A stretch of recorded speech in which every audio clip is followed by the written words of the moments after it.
கிறிஸ்துவுக்குள் பிரியமானவர்களே ஸ்தோத்திரம். உம்முடைய சத்தியத்தினாலே அவர்களை பரிசுத்தமாக்கும்.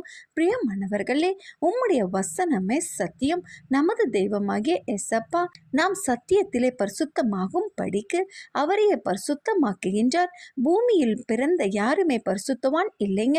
ஏனென்றால் நாம் பாவத்தில் உருவானோம். பாவம் நம்மில் முழுமையாக காணப்படுகிறது.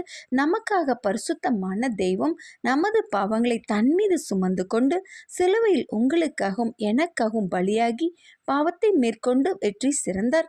ஏசப்பாவால் நாம் பாவத்தில் இருந்து விடுதலை பெற்று பரிசுத்தவான்களாய் மாறியிருக்கிறோம். இப்படி மாற்றப்பட்ட நாம் மறுபடியும் பழைய பாவ வழிகளில் வாழக்கூடாதுங்க.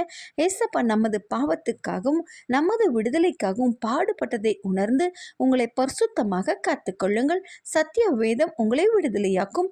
எப்பொழுதும் அவரின் வார்த்தைகளை படியுங்கள், அறிக்கையிடுங்கள். அப்பொழுது மீட்கப்பட்டு ரட்சிக்கப்படுவோம். நீங்கள் தேவனால் ஆசீர்வதிக்கப்பட்டவர்கள். ஆமென்.